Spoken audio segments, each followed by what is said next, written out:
ada materi MSDM nih. Yuk kita simak. Halo teman-teman, di sini saya akan menjelaskan tentang hubungan manajer dan karyawan. Hubungan manajer dan karyawan adalah aspek penting dalam bisnis sehari-hari. Hubungan yang buruk di tempat kerja dapat berdampak langsung pada kinerja dan retensi kerja, maupun sebaliknya hubungan yang baik dapat berdampak positif kepada kinerja dan retensi karyawan. Selanjutnya, contoh hubungan-hubungan. 1. Pengembangan profesional. 2. Membangun tim. 3. Keselamatan di tempat kerja. 4. Manajemen konflik. Dan yang terakhir, apresiasi karyawan. Lalu selanjutnya itu ada aktivitas analisis sumber daya manusia.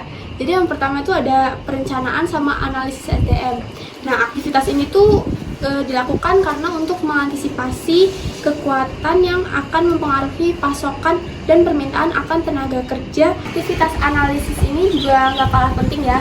Dia itu diperlukan sebagai menjaga daya saing organisasi. Nah, lalu yang kedua ada kesetaraan kesempatan bekerja. Jadi kepatuhan pada hukum dan peraturan, kesetaraan kesempatan bekerja atau EEO itu mempengaruhi aktivitas SDM lainnya dan menjadi bagian yang tidak terpisahkan dari manajemen SDM. Lalu yang ketiga ada perekrutan atau staffing. Jadi sasaran perekrutan ini itu untuk menyediakan pasokan tenaga kerja yang cukup untuk memenuhi kebutuhan organisasi. Nah, dengan kita mengerti apa yang dibutuhkan oleh tenaga kerja ini, jadi kita bisa mempermudah analisis pekerjaan kita dan bisa mempersiapkan untuk proses perekrutan. Nah, proses perekrutan atau proses seleksi ini tuh juga sangat ketat dan sangat penting karena harus memenuhi kriteria persyaratan untuk mengisi lowongan pekerjaan yang sesuai dengan job desk tenaga kerja yang dibutuhkan tersebut. Lalu yang keempat ada pengembangan SDM. Pekerjaan ini pasti mic aku dimatiin ya.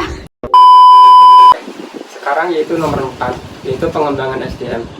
Setiap pekerjaan itu pasti akan berkembang. Oleh karena itu SDM itu perlu dikembangkan supaya perusahaan bisa mengatasi atau menyiapkan perusahaannya untuk menghadapi tantangan ke depannya.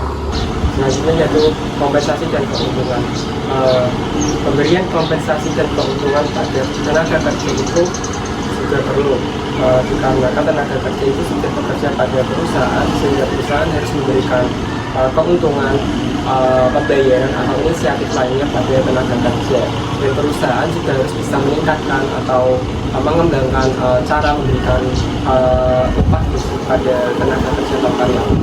Selanjutnya adalah kesehatan dan keselamatan tenaga kerja. Kesehatan dan keselamatan fisik tenaga kerja itu sebenarnya juga penting karena itu perlu diawasi. Terakhir yaitu kesehatan, keselamatan dan keamanan tenaga kerja. Juga akan ada undang-undang yang mengatur tentang kesehatan dan keselamatan tenaga kerja yang nantinya itu bisa membuat perusahaan bisa menangani atau bisa ditangkap lagi dalam menangani kasus dan perusahaan bisa mengurangi kecelakaan atau menjaga karyawannya di tenaga kerja. Ngapain? Ini nih aku lagi ngadepin tantangan SDM di masa sekarang. Emang tantangan SDM apa aja sih? Aku kasih tau ya. Tapi aku boleh duduk gak sih? Boleh, duduk aja. Semarang panas banget. Iya.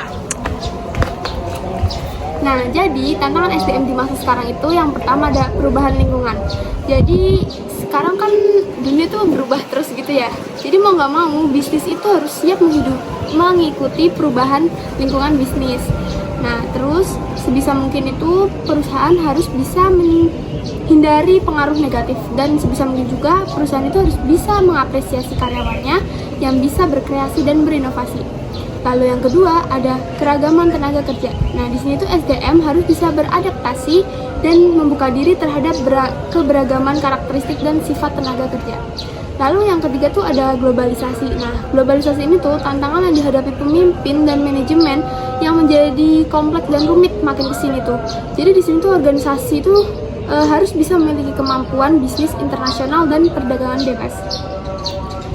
Lalu yang keempat ada kekurangan tenaga kerja memiliki skill. Nah, makin di sini tuh kan banyak ya orang yang pensiun atau produktivitasnya tuh menurun. Jadi kita tuh butuh tenaga kerja yang terampil ya untuk melakukan pekerjaan teknis maupun manajerial. Lalu yang kelima tuh ada teknologi. Jadi manajemen itu harus bisa merekrut pekerja yang tepat untuk kelangsungan organisasi. Yang kedelapan ada organisasi bisnis yang kompetitif. Jadi di sini tuh peningkatan kemampuan SDM untuk kelangsungan organisasi. Nah, yang terakhir itu ada penyesuaian tenaga kerja dan manajemen. Jadi organisasi itu perlu menyesuaikan tenaga kerja baik lokal maupun global. Jadi kayak tenaga kerja yang lokal itu butuh kriterianya tuh kayak apa dan global itu kayak apa. Nah, di sini tuh kita juga perlu analisis pekerjaan. Gitu ya, guys. A few moments later. Lun, kenapa lagi sih? Lagi bingung banget nih, kayak orangnya ada tapi perannya tuh nggak ada gitu loh. Aduh. Itu mah bukan peran MSDM. Sini aku kasih tahu apa itu peran MSDM. Untuk peran MSDM sendiri itu ada 3. Yang pertama ada peran administrasi. Pada peran administrasi itu lebih fokus pada proses pencatatan database dan arsip pegawai dan juga proses klaim keuntungan. Ada juga proses pencatatan lainnya. Dan kedua yaitu ada proses operasional. Pada peran ini MSDM itu lebih fokus pada teknis, yaitu seperti wawancara, seleksi, rekrutan, K3, dan juga pengembangan dan pelatihan karyawan. Dan terakhir juga ada peran strategis. Pada peran ini MSDM itu lebih menekankan bahwa orang-orang organisasi merupakan sumber daya penting yang membantu mencapai tujuan perusahaan organisasi. Oleh karena itu memastikan bahwa SDM itu dikelola dengan baik dan juga dikembangkan secara efektif.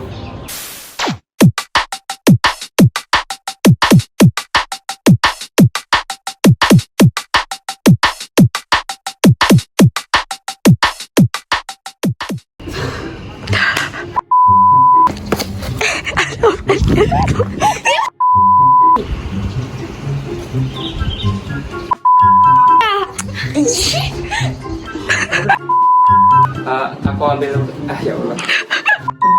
Dan karyawan manajer.